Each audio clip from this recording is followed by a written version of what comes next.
এবং মাহে রমজানকে স্পেশালি মুমিনদের জন্য রহমত বানিয়ে দিয়েছেন, সেটার ঘোষণা চলে এসেছে আলহামদুলিল্লাহ। এবার দরকার হচ্ছে না মাগফিরাত, কি বলে ডেকে না, রহমত পাওয়ার পরেও কিছু মানুষ গুনাহ করে, কিছু মানুষ অপরাধ করে, কিছু মানুষ জালেম জুলুম করে, রহমত পাইয়াও আছে না নাই? রহমত থেকে বঞ্চিত কোনো মানুষ নাই, কোনো মাখলুকাত নাই, কম হোক বেশি হোক রহমতের চাদরের নিচেই আছে। কিন্তু রহমত পেয়েও যারা শুকরিয়া আদায় করলো না, আল্লাহর কাছ থেকে ক্ষমা আদায় করতে পারলো না, তাদের জন্য আফসোস। এই জন্য রসুল রহমতের 10 দিনের পরে এবার বললেন যে রহমত তো পেয়েছো, এবার মাগফিরাতটা চেয়ে নাও। মাগফিরাত পাবে এরকম মানুষের সংখ্যাও কম নয়। আল্লাহর কাছে ক্ষমা চাইবে, ক্ষমা পেয়ে যাবে, আবার গুনাহ করবে, অপরাধী হয়ে যাবে, আছে না নাই? গুনাহ মাফ চাইলো, আল্লাহ মাফ করে দিলেন, আবার গুনাহ করলো, আবার অপরাধী হয়ে গেল। এবার আল্লাহ হাবিব 3য় দশকের কথা বলছেন, না শুধু মাফ পাইলে হবে না, জাহান্নামের আগুন থেকে নাজাতটা নিয়ে নাও। সুবহানাল্লাহ। জাহান্নামের আগুন থেকে যদি কেউ নাজাতের ফয়সালা পেয়ে যায়, তাহলে সে আর কখনো রহমত থেকেও বঞ্চিত হবে না, কখনো সে আর গুনাহও করবে না, বলি সুবহানাল্লাহ। কথা বুঝতে পেরেছেন? তাইলে রাসূলুল্লাহ ভাগ করে দিয়ে রমজানকে ভাগ করেছেন, এটাকে যারা বুঝতে চায় না তাদের এলেমের ঘাটতি আছে, কি বলে ঠিক না? তাহলে আমরা যারা বুঝতে চাই, আমাদেরও কিছু বোঝার জন্য যথেষ্ট নলেজ দরকার আছে না নাই? আমাদেরকে এই প্রত্যেকটা সময়কে যথাযথভাবে কাজে লাগাইতে হবে। যথাযথভাবে কাজে লাগানোর কথাটা অনেকের কাছে সহজবোধ্য নয়। এই যথাযথ কাজে লাগানোর বিষয়টা যদি আমরা বুঝতে চাই, তাহলে তাকাতে হবে রসুলের জিন্দেগির দিকে। রসুলের রমজান কেমন ছিল? রাসূলুল্লাহ সাল্লাল্লাহু আলাইহি ওয়াসাল্লাম রমজান মাসকে কিভাবে উদযাপন করেছেন? এই সময়ে রসুলের ব্যক্তিগত জীবন কেমন ছিল? এই সময়ে রসুলের সামাজিক কর্মকাণ্ড কেমন ছিল? এই রমজান মাসে রসুল স্ত্রীদের সাথে কেমন আচরণ করেছেন? এই রমজান মাসে রাসূলুল্লাহ সাল্লাল্লাহু আলাইহি ওয়াসাল্লাম তার খাদেমদের সাথে কেমন আচরণ করেছেন? এই রমজান মাসে রাসূলুল্লাহ লেনদেন মুআমালাতগুলো কিভাবে করেছেন? এই রমজান মাসে রসুল যুদ্ধ করেছেন কিনা? এই রমজান মাসে রসুল জিহাদ কিভাবে করেছেন? এই রমজান মাসে রাসূলুল্লাহ সাল্লাল্লাহু আলাইহি ওয়াসাল্লাম কিভাবে খাবার খেয়েছেন? এই রমজানে রসুল কিভাবে ইবাদত করেছেন, নামাজ পড়েছেন? এই রমজানে রাসূলুল্লাহ সাল্লাল্লাহু আলাইহি ওয়াসাল্লাম কিভাবে সফর করেছেন? এই রমজান মাসে রাসূলুল্লাহ সাল্লাল্লাহু আলাইহি ওয়াসাল্লাম তার আল্লাহর সান্নিধ্য পাওয়ার জন্য রাত্রটা কিভাবে কাটিয়েছেন, দিনটা কিভাবে অতিবাহিত করেছেন, অর্থাৎ প্রত্যেকটা মুহূর্ত রসুল কিভাবে অতিবাহিত করেছেন, এটা জানা দরকার আছে না নাই? আমরা তো রহমতের মাস পেয়ে খুশি, রহমত তো এত সোজাভাবে আপনি পেয়ে যাচ্ছেন বলে মূল্যায়ন নাই। কিন্তু রহমত যদি আপনাকে অর্জন করার সুযোগ দেওয়া হতো, তাহলে অর্জন করতে হলে নবীজির সুন্নতের বাইরে অর্জন করা যাবে। রাসূলুল্লাহ সাল্লাল্লাহু আলাইহি ওয়াসাল্লাম যেই পন্থায় যেভাবে পদ্ধতিগতভাবে রমজানকে সাজিয়েছেন, উদযাপন করেছেন, আমাকে আপনাকে সেভাবেই করতে হবে, কি বলেন ঠিক না? না আমার আপনার মতো করে করলে হবে। আমরা একটা সিলেবাস বানাই নিছি, আমাদের মধ্যে তো জ্ঞানের অভাব নাই, আমরা তো মহাজ্ঞানী, কি কোন ঠিক না? এত জ্ঞান যে নিজের আখের বুঝি না। দুনিয়াতে ফর্মুলা বানাই নিছি আমরা আমাদের মতো করে, যে রমজান মাসের আগে তো আমরা সন্ধ্যায় মাগরিবের পরে কিছু খাইতাম না, এখন রমজানের আগে দিয়ে আমরা আজানের আগে কিছু খাইয়া লইলাম। ইফতার তো করা লাগে। তো আপনি যদি মনে করেন যে এটা একটা ব্যতিক্রম হইল রমজান মাসের জন্য, বিষয়টা তো এত সহজ না, কি বলেন ঠিক না? এটা তো সাধারণ খাবার না, যেই খাবারটা আপনি অন্যান্য সময় মাগরিবের পরে খাইতেন, এখন সেটা মাগরিবের আগে খেয়ে ফেলছেন। এটা কিরকম, কেমন? এটা হচ্ছে স্পেশালি একটা ইবাদত, যেটার কথা আল্লাহ রসুল বলেছেন। এটা এমন ইবাদত যে জান্নাতে চূড়ান্তভাবে মানুষগুলো যখন আল্লাহর দিদার পাবে তখন যেমন আনন্দিত হবে, ইফতারটা তার জন্য সেই রকম আনন্দ, বলি সুবহানাল্লাহ। ফারহাতান ইনদা লিকাই রাব্বিহি ওয়া ফারহাতান ইনদা ফিত্রিহি। তাহলে এই ইফতারটাকে যদি আপনি স্বাভাবিক খাবারের আয়োজন মনে করেন, তাইলে তো এটা রমজান হলো না, কি বলেন ঠিক না? মর্যাদা হলো না। এখানে আমাদের অনেক কিছু বোঝার আছে না নাই? আমরা ভাবি যে ইফতার ব্যাপক খেতে হবে, ব্যাপক আইটেম দিয়ে সাজাতে হবে, খুব মজবুতভাবে ইফতার করতে হবে, সারাদিন রোজা রাখছি, একেবারে পেট ভরে ঠাইসা খাইতে হবে, এটাতে কোনো বাধা নাই। কিছু মানুষ তো বলেই বসে যে রমজানে খাওয়া দাওয়ার কোনো হিসাব আছে না নাই? কে বললো আপনাকে এরকম বেহুদা কথাটা? হিসাব নাই। আল্লাহ যদি আপনাকে রিজিক দেয় অসুবিধা নাই, কিন্তু আপনি যদি অপচয় করেন, নষ্ট করেন, রমজানের মর্যাদা নষ্ট করে যদি আপনাকে এটাকে খাবারের মাস বানায় ফেলেন, তাহলে তো আর এটা সুন্নত আদায় হবে না, কি বলে ঠিক না? একইভাবে অন্যান্য মাসও আমরা সাধারণত যেটা করি, রমজানে এটা অনেকটাই কমে যায়। রমজানের বাইরে আমরা সাধারণত অভ্যাস যে মাগরিবের পরে এশার আগে আমরা যখন চায়ের দোকানে বা এখানে সেখানে নাস্তা করি, 2-4 জন বন্ধু বান্ধব নিয়েও করি, কি বলে ঠিক না? এটা আমাদের 11 মাসের অভ্যাস। রমজান আসলে এই অভ্যাসটা কিন্তু আমাদের আর এরকম থাকে, এটা একদম রিজার্ভ হয়ে যায়। রমজান মাসে ইফতার একা একা করতে হবে, নাইলে ঘরে করতে হবে, বিষয়টা এরকম হয়ে গেছে না? কেন বছরের অন্য মাস তো আপনি বাইরের লোক নিয়ে খানা খাইলেন, রমজানে কেন আপনি সম্পূর্ণ নিজেকে বঞ্চিত করে একদম ঘরে উঠে গেলেন? বলবেন হুজুর এটা তো পরিবারের সাথে আদায় করার মতো বিষয়। তো পরিবারের সাথে আপনি বছরের অন্য 11 মাস কেন আদায় করলেন না? প্রশ্ন আছে না নাই? তখন কি আপনার পরিবারের হকটা নষ্ট হয় নাই? রমজান মাসে আপনি পরিবারের হক আদায় করতে গেলেন, এখন যে বাইরের মানুষের হক নষ্ট হলো সেটা কি করবেন? কথা বুঝতেছেন? এটা কেন বলছি? সমন্বয়ের ব্যাপার। রাসূল এটা বলেছেন যে তোমরা রমজান মাসে রোজাদারকে ইফতার করাও, যদি সামান্য একটু দুধ দিয়েও হয়, একটা খেজুর দিয়েও হয়, একটু শরবত দিয়েও হয়। এই কথাটা ছিল এটাই যে তুমি সারা মাস যাদেরকে নিয়ে রাস্তা করলা, চা খাইলা, ডাক দিয়ে নিয়ে তুমি মাসের মধ্যে 2বার 3বার 4বার রেড চিলিতে গেলা, অথবা তুমি আবরারে গেলা, ঝিলে গেলা, এই রমজান মাসে তোমার কাছে এই লোকগুলো কেন নাই? তাদেরকে ডাকো, তাদেরকে নিয়ে ইফতার করো। কথা বুঝতেছেন? এটা আমাদের মধ্যে হয়ে ওঠে না। এটা রসুলের রমজানের মতো না। রসুলের রমজানটা ছিল, রসুল সারা মাস তুচ্ছতা সাধন করতেন, খাবার অত বেশি গ্রহণ করার সুযোগ রসুলের ছিলেন না। রসুল অভাবী মানুষ ছিলেন, গরিব মানুষ ছিলেন, কখনো ভালো খেতেন, কখনো অভাবে অনাহারে অর্ধাহারে 3 দিন 7 দিন পর্যন্ত পেটে পাথর বেঁধে কাটাইতেন। রমজান মাসে রসুলের সেই রকম ব্যবস্থা যে ছিল তা কিন্তু নয়। এই দারিদ্রতার মধ্যেও রমজান মাসে যা কিছু আসতো রসুল সাহাবাদেরকে নিয়ে বন্টন করে খেতেন, বলি সুবহানাল্লাহ। এই সুন্নতটা আমাদের মধ্যে নাই। আমি বলি না যে আপনারা ঘরে না খেয়ে বাইরে চলে আসেন, এটা বলি না, কিন্তু ঘরে প্রতিদিনই 2-1 জন মেহমান যদি রাখতে পারতেন এটা বরকত হতো, কি বলেন ঠিক না? যাকে মেহমান করবেন সেও হয়তো তার পরিবার নিয়ে ব্যস্ত, হয়তো সেইভাবে মেহমান আপনি তাকে বানাতে পারবেন না, কিন্তু এমন কিছু মানুষ তো আছে যাদেরকে ডাক দিলে পাওয়া যাবে, কি বলেন ঠিক না? রমজান মাসে রাসূলুল্লাহ সাল্লাল্লাহু আলাইহি ওয়াসাল্লাম কিভাবে কুলি করতেন, কিভাবে নাকে পানি দিতেন, এগুলোরও নিয়ম আছে না নাই? বছরের অন্য সময় আপনার রোজা ভাঙার ভয় নাই, এজন্য আপনি ইচ্ছে মতো গড়গড়া, ইচ্ছে মতো নাকে পানি দেওয়া, কুলমুসা করতে পারতেন। কিন্তু রমজান মাসে এটার মধ্যে একটু বিধিনিষেধ আছে না নাই? যাতে করে গলায় পানি না চলে যায় সেইভাবে আপনাকে এই কাজগুলো করতে হবে। এই সুন্নতগুলো আমাদের জানা দরকার আছে না নাই? আমরা কিন্তু খেয়াল করি না। অনেকেই আছে আগের মতোই অজু করে যাচ্ছে। রমজান আসছে, রমজান মাসে দিনের বেলা রোজু আর রাতের বেলা রোজু এক হবে না, একটু ডিফারেন্স হবে, কি বলেন ঠিক না? সব বিস্তারিত বলার সুযোগ নাই। রমজানে রাসূলুল্লাহ সাল্লাল্লাহু আলাইহি ওয়াসাল্লাম প্রথম 10 দিন কি ইবাদত করতেন, দ্বিতীয় 10 দিন কেমন ভাবে করতেন, শেষ 10 দিন কিভাবে ইবাদত করতেন, এটারও আলাদা সিলেবাস আছে না নাই? রাসূলুল্লাহ সাল্লাল্লাহু আলাইহি ওয়াসাল্লামের সাহাবারা এই রমজান মাস আসলে কিভাবে নিজেদের ব্যবসা বাণিজ্য পরিচালনা করতেন, কিভাবে তারা আয় ব্যয় পরিচালনা করতেন, কিভাবে তারা দিনের রুটিনটা মেনটেন করতেন। আপনি তো অন্যদিন রোজার মাস ছাড়া দুপুরবেলা একটু খাবার দাবার খান, আপনি একটু রেস্ট করেন, কায়লুলা করেন। এখন রমজান মাসে কি করেন? রমজান মাসে তো দুপুরে খাবারের আয়োজন নাই, তাহলে আপনি কি করতেছেন? না খেয়ে একটু ঘুমাচ্ছেন নাকি কায়লুলা করছেন? বছরে অন্য সময় করেছেন, এখন না করলে কি আর অভ্যাসটা ভালো থাকবে? এই জন্য রমজান মাসে খাওয়া নাই তো কি হয়েছে, ঘুমটা থাকো, এটা হতে পারে না। অনেকের এই অভ্যাস আছে। এখন কি করবেন? রাসূলের সাহাবারা কি করতেন? রাসূল কি করতেন? রমজানের বাইরে খাবারের ব্যাপার ছিল, এই জন্য কায়লুলার ব্যাপার ছিল সুন্নাত। এখন রমজানে তো দুপুরে খাবারের ব্যবস্থা নাই, এখন কায়লুলা কি সুন্নত কিনা? আমার কথা বুঝতেছেন? এগুলো আমাদেরকে চিন্তা করতে হবে, বিবেচনা করতে হবে। সমাধান সব আজকে দিয়ে দিতে পারবো না, কিছু প্রশ্নের উদ্বেগ করি যে রমজানের আরো তো অনেকগুলো দিন বাকি আছে, আছে না? আজকে তো আমরা মাত্র ৪র্থ রমজানে আসলাম, আরো তো রমজানের রোজাগুলো বাকি আছে।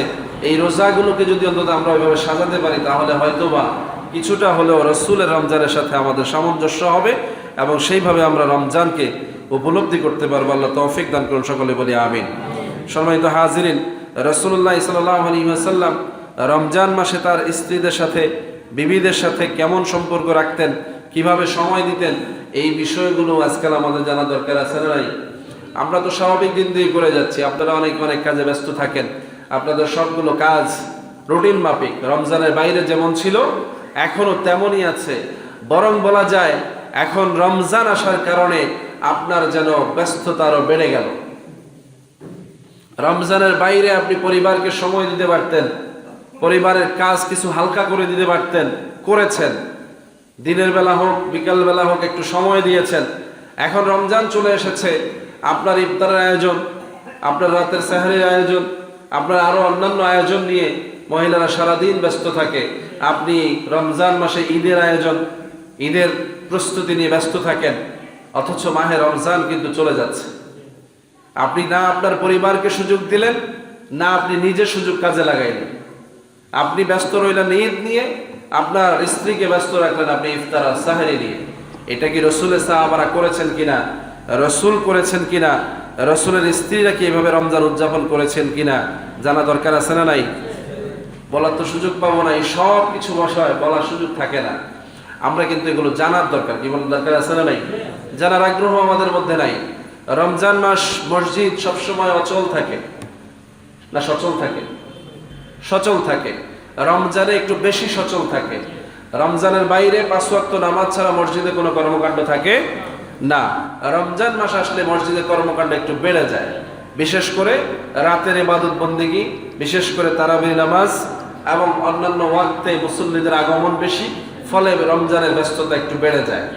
আচ্ছা, এই রমজান মাসে মসজিদের ব্যস্ততার মধ্যে আমার আপনার রুটিনে কোনো পরিবর্তন এসেছে কিনা, মসজিদ ম্যানেজমেন্টে কোনো পরিবর্তন এসেছে কিনা, রমজানকে কেন্দ্র করে আমরা মসজিদে বাড়তি কোনো উদ্যোগ বা বাড়তি কোনো ব্যবস্থা নিয়েছে কিনা, রসুলের সাহাবারা এই রমজান আসলে মসজিদ কেন্দ্রিক কোনো কাজ করতেন কিনা জানার দরকার আছে না নাই? আমি সব আজকে শুধু প্রশ্ন রেখে যাব, আজকে সব সমাধান দেওয়া সম্ভব হবে না। আমাদের বিবেক যদি জাগ্রত হয় তাহলে আগামী রমজানগুলো আমাদের সুন্দর হবে, জবাবও ইচ্ছে করলে দিয়ে দেওয়া যায়। এগুলো আপনাদের কাছে আছে, আপনারা ইউটিউব খুঁজে মানুষের সাথে আলোচনা করে অনেক বিষয় নিয়ে তো ফিতনা করেন। প্রতিদিনই রমজান মাসে বরকতময় আলোচনা, অমুক হুজুর এটা বলছে, অমুক হুজুর এটা বলছে। এই ফিতনাগুলো নিয়ে আলোচনা করে করে তো আপনারা যথেষ্ট সময় ব্যয় করেন। একটু এগুলো নিয়ে করেন, যেগুলো আমি প্রশ্ন রেখে যাচ্ছি এগুলো নিয়ে আলোচনা করেন। এই বিষয়গুলো কার কাছ থেকে জানা যাবে তার সাথে আলোচনা করেন, তাহলে আপনার রোজার মর্যাদা বাড়বে, রোজাদার হিসেবে আপনার মর্যাদা বাড়বে। কি বলেন ঠিক না? আমরা যারা রোজাদার, আমরা শুধু রোজাই পালন করি, রোজার উৎকর্ষিত মানুষ হতে চেষ্টা করি না। আমরা শুধু মাহে রমজানের রোজাই রাখি, কিন্তু মাহে রমজান একজন মানুষকে পরিবর্তন করে, কিভাবে একজন মহা মানুষে পরিবর্তন করে, পরিণত করে, একজন ভালো ইমানদারে পরিণত করে, মজবুত ইমানদার বানায়, এই ব্যাপারে আমাদের কোনো চিন্তা গবেষণা থাকে। অথচ এটাই হচ্ছে রমজানের শিক্ষা। আল্লাহ রাব্বুল আলামিন এটা বলেছেন, রোজা তোমাদের জন্য ফরজ করেছি, এটা অবাক হওয়ার মতো বিষয় না। তোমাদের পূর্ববর্তী যারা ছিল তাদের উপরও আমি রোজা ফরজ করেছি। কিন্তু অবাক করা বিষয়টা আল্লাহ বললেন যে রোজা আমি এজন্য ফরজ করেছি যে লাআল্লাকুম তাত্তাকুন, তোমরা অবশ্যই মুত্তাকি হবে। বলি সুবহানাল্লাহ। রমজান ফরজ করা হয়েছে আমরা মুত্তাকি হব। এই মুত্তাকি হওয়াটা আমাদের মধ্যে যেই সেই না। আগেও মসজিদে এসে কিভাবে বসতাম, এখনো সেভাবে বসলাম। আগে মসজিদে যেই পোশাকে আসতাম, এখনো সেই পোশাকে আসলাম। আগে মসজিদে এসে যেভাবে সময়টা ঘুমাইয়া অথবা বসে বসে ঝিমাইয়া কাটাইয়া দিতাম, এখনো সেভাবে দিলাম। তাহলে মাহে রমজান আপনার কাছে কি নিয়ে আসলো? গুরুত্বটাকে আমরা দিলাম? এরকম প্রত্যেকটা আচরণের মধ্যে আপনাকে বিবেচনা করতে হবে যে রমজান কেন্দ্রিক আপনি আপনার আচরণগত পরিবর্তন ঘটিয়েছেন কিনা। যদি না ঘটিয়ে থাকেন তাহলে মাহে রমজান আপনার জন্য রহমতের নয়, তাহলে মাহে রমজান আপনার জন্য মাকরে ভারাতের নয়। এই রমজান আপনার জন্য নাজাতের কারণ হবে না। আপনি শুধুমাত্র উপবাস করবেন, আপনি সকাল থেকে সন্ধ্যা পর্যন্ত শুধু না খেয়ে থেকে আল্লাহর সাথে কিছু মশকরা আর ইয়ারকি করে সময় কাটাবেন, এর বাইরে কিছু হবে না। রাসূল এটা বলেছেন, আল্লাহ এটা বলেছেন হাদিসে কুদসিতে, যে যারা শুধুমাত্র উপবাস করে, সকাল থেকে সন্ধ্যা পর্যন্ত উপবাস থেকে রোজা পালন করে, তাদের রোজায় আমার কিছু আসে যায় না। অথচ আল্লাহ বলছেন এই রোজা তো আমার জন্য, এই রোজার বিনিময়ে আমি আল্লাহ নিজে দিব, অথবা এই রোজার বিনিময়ে আমি আল্লাহ নিজে হয়ে যাবো। বলি সুবহানাল্লাহ। আস-সাওমু লি ওয়া আনা ওয়াজি বিহি, আস-সাওমু লি ওয়া আনা উযযা বিহি। হাদিসে কুদসি, এটা আল্লাহর কথা রাসূলের জবান দিয়ে বেরিয়েছে। তো সেই রমজান আল্লাহর জন্য, এই রমজানের প্রত্যেকটা আচরণ আল্লাহ কর্তৃক নির্ধারিত আচরণের মধ্যে যদি না হয়, তাহলে আমার আপনার এই রোজা কোনো গুরুত্ব বহন করে? আজকে মাহে রমজানের প্রথম জুমা, বলেন এটারই বা কোনো বৈশিষ্ট্য আছে কিনা? বিশেষ বৈশিষ্ট্য আছে না নাই? আছে না নাই? জানার দুর্বলতার কারণে বলতে পারছেন না। রমজান মাসে একটা জুমা আর রমজানের বাইরের একটা জুমা, ডিফারেন্স আছে না নাই? কতটা ডিফারেন্স? হ্যাঁ, মিনিমামটা বলেন। রোজা ফরজ না, জুমা ফরজ না, তো রমজান মাসে প্রত্যেকটা ফরজ কয়টা ফরজের সমান? গত জুমায় বলেছি 70টা ফরজের সমান, তারও চাইতে বেশি। তাহলে আজকের জুমাটা 70টা জুমার সমান। কয়জনের মধ্যে সুবহানাল্লাহ আসলো? আওয়াজ পুরা হয় নাই। বলেন, আপন মনে বলে বলেন সুবহানাল্লাহ বলেন। এই স্বতঃস্ফূর্ততা রমজান আপনাকে শিক্ষা দেয়। এই যে আপনি নিজে থেকে বলা শিখবেন, নিজে থেকে আপনি যে রমজানের বরকতটা বুঝবেন, এটা আপনাকে বুঝতে হবে। এটা রমজান। এই রমজানে শয়তানকে বন্দী করা হয়েছে, বদ জিনগুলোকে বন্দী করা হয়েছে, জাহান্নামের দরজা বন্ধ করা হয়েছে। সুবহানাল্লাহ। আসে নাই? বিবেক জাগ্রত নাই। রাগ হচ্ছেন? হয়তো আপনারা বলুন হুজুর আমরা বলি না, বুঝি। বুঝলে কেউ চুপ থাকে না। আপনাকে আমি গালি দিলাম, বুঝছেন, চুপ থাকবেন। আপনাকে আমি বকা দিলাম, বুঝছেন, চুপ থাকবেন। আপনাকে আমি অপমান করলাম, বুঝছেন, চুপ থাকবেন। তো আল্লাহর নিয়ামত আপনি পেয়েছেন, চুপ থাকেন কি করে? আল্লাহর রহমত পেয়েছেন, চুপ থাকেন কি করে? আল্লাহর নিয়ামত পেয়েছেন, চুপ থাকেন কি করে? আপনাকে তো আলহামদুলিল্লাহ, সুবহানাল্লাহ, আল্লাহু আকবার বলতেই হবে। কি বলেন ঠিক না? এটা রমজান। এই রমজানে বারবার তাকবীর ধ্বনি হবে, এই রমজানে বারবার তালিল হবে, এই রমজানে বারবার দুরুদের আজান হবে। দুরুদের আজান বোঝেন? বারবার জোরে জোরে দুরুদ পড়তে হবে, জোরে জোরে লা ইলাহা ইল্লাল্লাহ মুহাম্মাদুর রাসূলুল্লাহ বলতে হবে, আওয়াজ দিয়ে। বাজার গরম থাকতে হবে। যে রমজান মাস, কি মাস? এই রমজানও বাজার নীরব, এই রমজানও মুসল্লি নীরবে কেনাকাটা করে, নাই বিসমিল্লাহ, নাই আলহামদুলিল্লাহ, নাই পরস্পর সালাম কালাম। কেন? সাহাবারা তো এইভাবে রমজান উদযাপন করেন নাই। সাহাবারা রমজানের বাইরেও বাজারে যেতেন সালাম দেওয়ার জন্য। আর রমজান মাসটা উদযাপনই করতেন যে বাজার, শুধু বাজার থাকবে, এটা রমজানের মেলা হবে বলি। সুবহানাল্লাহ।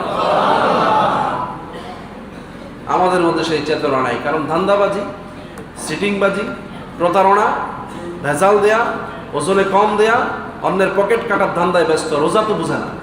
কি বলা ঠিক না? আল্লাহ আমাদেরকে হেদায়েত দান করুন, সকলে বলে আমিন। বাজার বড় ভয়াবহ জায়গা। রাসূল বলছেন বাজার খুব খারাপ জায়গা, পৃথিবীর নিকৃষ্ট জায়গা হচ্ছে বাজার। কে বলেছেন? রাসূল বলছেন। আপনি রাগ হলে আমার কি আসবে যাবে? রাসূল বলেছেন।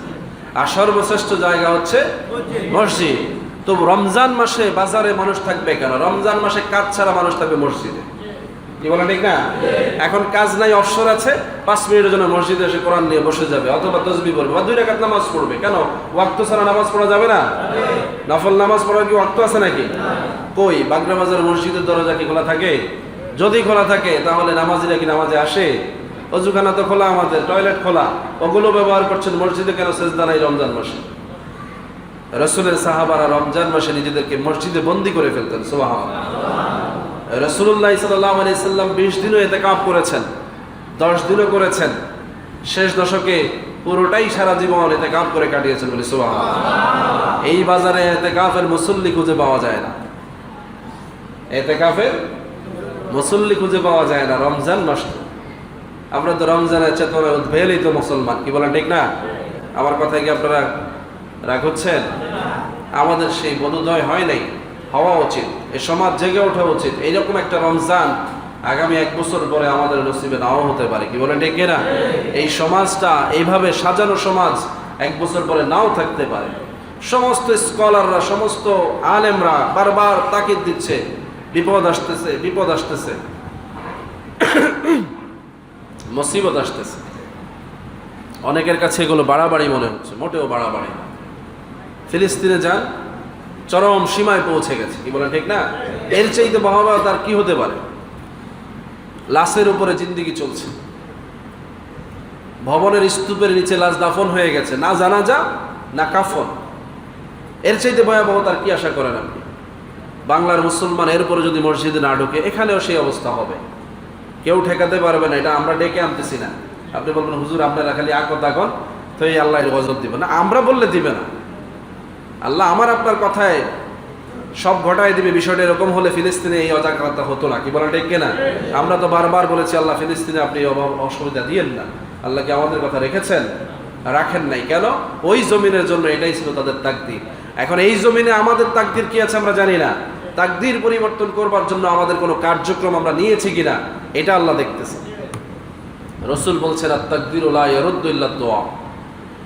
তাকদীরকে খণ্ডন করা বা প্রতিরোধ করার কোনো ব্যবস্থা নাই, আছে একটা, সেটা হচ্ছে দোয়া। বলেন কি সেটা? দোয়া কিভাবে করে বলেন? আমাদের দেশে তো এখন 90 স্কলাররা শুধু আমাদেরকে বলে দোয়া নামাজের ভিতরে করে, দোয়া জানাজার ভিতরে করে, আত্মদোয়া তারা দেখে না। আছে না নাই? আত্মদোয়া তারা দেখে না। তো দোয়া আর আপনি করবেন কই? শুধু নামাজে এলে আপনি নামাজ পড়ে যান, দোয়া করা লাগে না, দৌড় করে নামাজের পরও দৌড়াদৌড়ি শুরু হয়ে যায়। হাত তুলবেন দূরে থাক, বসে একটু দোয়া পড়ারও সুযোগ নেই। আসেনি? বাদ দিলাম আপনি নামাজই পড়েন, অসুবিধা নাই, নামাজের দোয়াই করেন। জুমার নামাজ হয়ে যায়, 2 রাকাত ফরজ পড়ার পরে 4 রাকাত বাদাল জমা পড়ার সময় আপনার নাই। তো দোয়া কোথায় হচ্ছে? আপনারা বলবেন হুজুর দোয়া তো খুব হইতে আছে, আপনারা তো ইফতার মাহফিল এটা সেটা নিয়ে খুব ব্যস্ত আছেন। যদি এমন না হতো যে আমার জবানটা যদি হেফাজত করার আদেশ না থাকতো তাহলে বলতাম আপনাদের ইফতারের উপর ঠাড়া পড়ুক, নাউজুবিল্লাহ বলেন। যদি নিষেধ না থাকতো তাহলে এরকম বলতাম যে আপনাদের ইফতার খাওয়ার আশায় আর আপনাদের এই দোয়া শরীক খাওয়ার আশায় আমাদের জীবন চলে না। না আপনাদের চলে, কারণই চলে না। এটা রমজানের বরকত পাওয়ার একটা উসিলা, এজন্য ইফতার মাহফিল। এটা রমজানের বরকত পাওয়ার একটা সওয়াব পাওয়ার একটা নাজাতের একটা জরিয়া, এজন্য ইফতার বন্টন। কি বলেন ঠিক কিনা? এটা কোনো মামুলি ব্যবসা বাণিজ্য না, এটা কোনো আমার আপনার দান্দা না, এটা আল্লাহর পক্ষ থেকে নেয়ামত। এই চিন্তার পরিবর্তন ঘটাতে হবে। আজকে একদল লোক এগুলোর বিরুদ্ধে নেমেছে। ইফতার মাহফিল করা লাগবে না, ইফতারের আয়োজন করা লাগবে না, মিলাদ দোয়ার আয়োজন করা লাগবে না। খোদার গজব কেন আসবে না?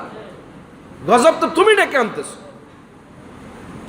আল্লাহওয়ালা লোকেরা এগুলো স্যাটিসফাইড করে সমাজের মধ্যে স্যাক্রিফাইসিং এই সিস্টেমটা রাখার কারণে এখনো বাংলার মুসলমানরা মসজিদে আসতে পেরেছ। নাহলে ফিলিস্তিনের চেয়ে তোমরা কি দামি মুসলমান? বাইতুল আকসা যেখানে, সেখানকার মর্যাদা বেশি না এখানকার মর্যাদা বেশি? তাহলে বাইতুল আকসাতে যদি আল্লাহ গজব দিতে পারে এই বাংলাদেশে দিবে না কেন? দেয় না শুধু একটা কারণে, ওখানেও দোয়া হয় কিন্তু দোয়ার পরিবেশ নষ্ট করে দেওয়া হয়েছে। মুসল্লিরা সেইভাবে দোয়াতে যেতে পারে না, ওখানে সেই সমাজ নষ্ট করে দেওয়া হয়েছে। এটা শুধু আজকে হয় নাই, সবার আগে সেখানে হামলা হয়েছে, সেখানে বারবার ম্যাচাকার হয়েছে। ফিলিস্তিনের ইতিহাস পড়েন, বাংলাদেশে এত হামলা হয় নাই, মুসলমানদের উপরে এত নির্যাতন হয় নাই। যদি হতো তাহলে বাংলার মুসলমানও দোয়া ছেড়ে বাঙ্গলে ফালায় যেত। একটা হামলা আসলে দেখবেন যে দ্বিতীয়বার আপনাদেরকে খুঁজে পাওয়া যাবে না। ফিলিস্তিনের মুসলমানরা জীবনপণ লড়াই করতেছে, সারা জীবন করবে। তারা দোয়ার পরিবেশ সৃষ্টি করতে না পারলেও তারা জেহাদের অস্ত্র ছেড়ে দেয় নাই, তারা তাদের রক্ত দিয়ে তার প্রমাণ দিচ্ছে। কিন্তু আমাদের মুসলমানদের যে অবস্থা, আমরা জেহাদ দূরে থাক, আমরা আমাদের ঘর বাড়ি ছেড়ে জঙ্গলে পালায় বাঁচতে পারলে